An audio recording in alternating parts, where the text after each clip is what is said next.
Let's go to the National Press Club. I think they're singing the Ukrainian national anthem before we hear from the ambassador. Let's have a listen in.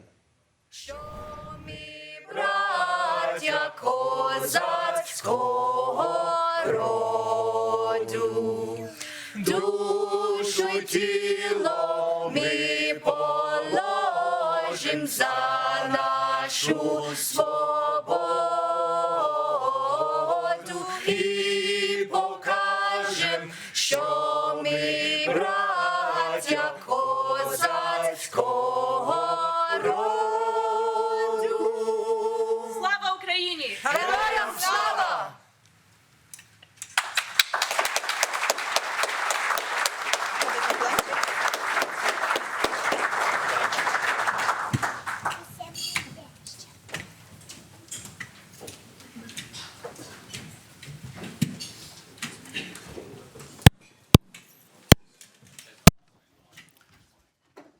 Thank you so much for that national anthem. Please join me in thanking the Ukrainian community of Canberra Choir for that national anthem then.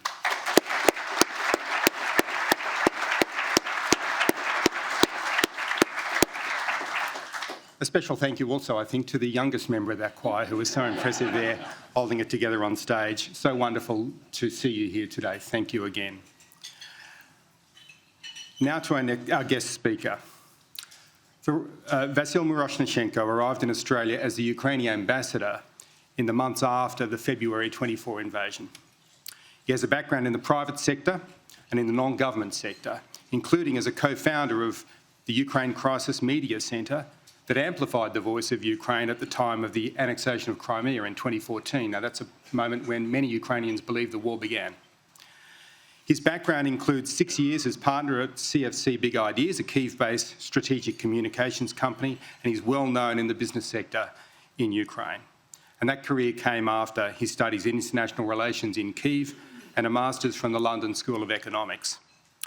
We are honoured to have you here today, and we also welcome your wife, Liana. Thank you for joining us here today.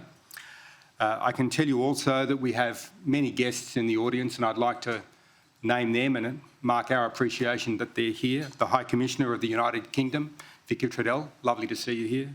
The Ambassador of Lithuania, Darius Degutis, thank you for joining us. The former Deputy Prime Minister and Nationals Leader, Michael McCormack, thank you for joining us here today, and also Liberal Senator David Fawcett. The head of the Australian Federation of Ukrainian Organisations, Stefan Romani, thank you for joining us here today. You've done so much good work with the Ukraine Crisis Appeal. Now, please join me in welcoming Ambassador Myroshnychenko to make his address.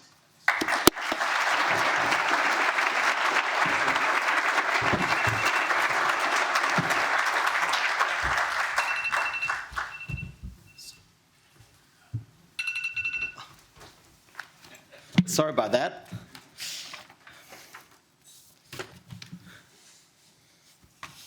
Look,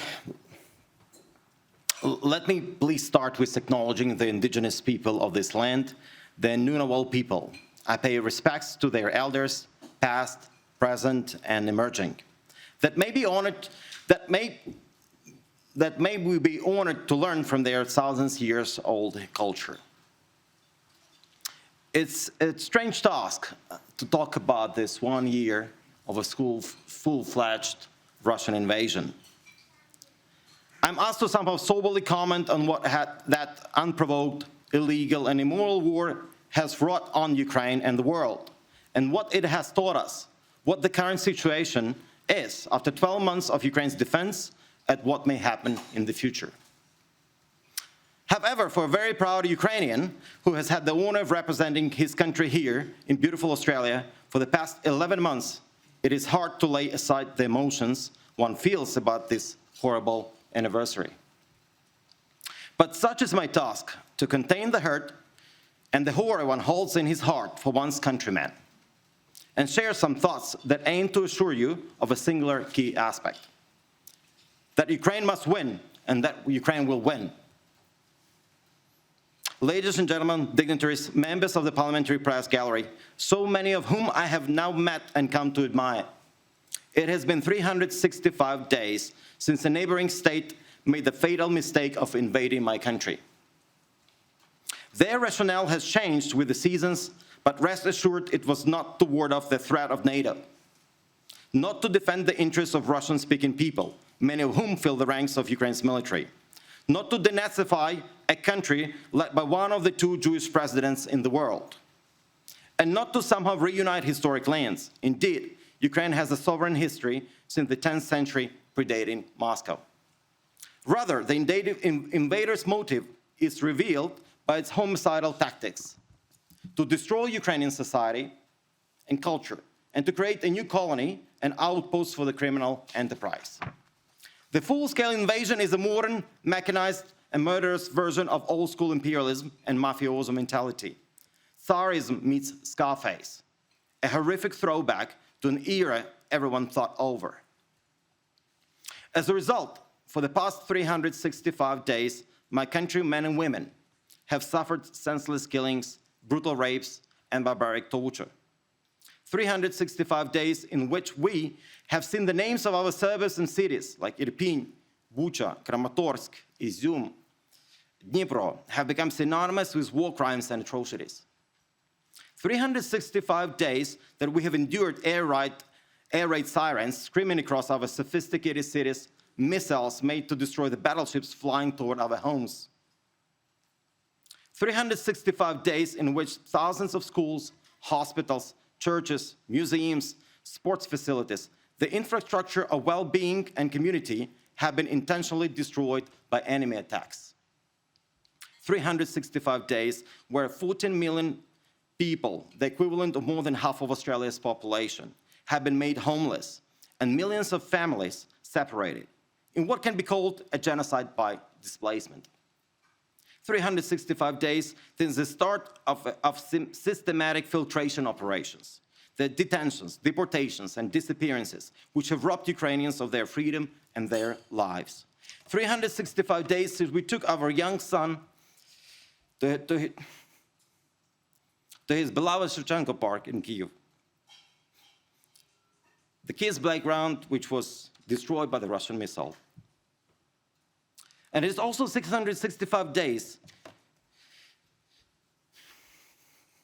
during which Ukraine conducted a successful defense against the world's so-called second greatest military, while propagandists and pundits picked us to last only 3 days. Ukraine has won decisive battlefield victories at Kyiv, Kharkiv, Kherson, and taken nearly 50% of the occupied territory. Ukrainians have been forced to make unbelievable and unbearable sacrifices that all they want to do is to live in peace. I think here of people like Katerina from Poltava, a 26-year-old former staff of a UN women's rights program, who is now a frontline combat medic. She has lost 2 boyfriends in combat, suffers from intense PTSD, and still feels the absolute need to do her duty. Or Alexandra, a prominent blogger who volunteered in the first day of the war and mobilized himself to defend his native Kyiv with thousands of others, often using the old AK-47s and Patron bombs in the streets they grew up in. Or Sasha from Lviv, a 43-year-old pediatrician who is now with the Special Forces Reconnaissance Unit in the East. He's gone from being a doctor to becoming a drone operator. In the early days of the war, I lost 2 of my university classmates. Both of them studied international relations and had a dream of becoming diplomats one day. And they both were in combat in 2014, 2015. They joined defense forces right at the very beginning. One of them got killed in Hostomel on the 3rd day of war. The other one got killed in mid-March. Indeed, Can keep watching this. Well, look, we'll keep coming back to it here on Sky News, but on the Sky News Extra channel 603. It is live and in full. So if you want to watch The Ambassador, 603, keep watching that if you would like. The Ambassador on this 1-year anniversary of the invasion of Russia into Ukraine.